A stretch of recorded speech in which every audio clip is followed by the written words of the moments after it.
मी Valmik Karad Kaij police स्टेशनला खोटी खंडणीची फिर्याद दाखल झालेली आहे। मला अटकपूर्वचा अधिकार असताना मी CID ऑफिस पुणे पाषाण रोड इथं सिलेंडर होत आहे।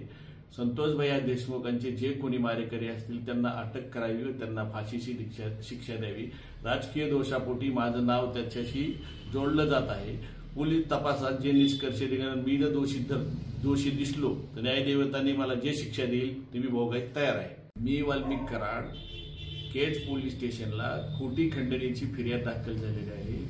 मला अटकपूर्वचा अधिकार असताना मी CID ऑफिस पुणे पाषाण रोड इथं सिलेंडर होत आहे। संतोष भैया देशमुखांचे जे कोणी मारेकरी असतील त्यांना अटक करावी व त्यांना फाशीची शिक्षा द्यावी।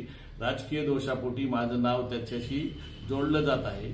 पोलीस तपासात जे निष्कर्ष निघाले मी दोषी दिसलो तर न्यायदेवतांनी मला जे शिक्षा देईल ती मी भोगायला तयार आहे। मी वाल्मिक कराड केज पोलीस स्टेशनला खोटी खंडणीची फिर्याद दाखल झालेली आहे।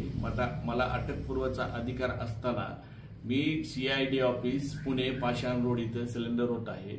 संतोष भैया देशमुखांचे जे कोणी मारेकरी असतील त्यांना अटक करावी व त्यांना फाशीची शिक्षा द्यावी। राजकीय दोषापोटी माझं नाव त्याच्याशी जोडलं जात आहे। पोलीस तपासात जे निष्कर्ष निघाले मी दोषी दिसलो तर न्यायदेवतांनी मला जे शिक्षा देईल ती मी भोगायला तयार आहे।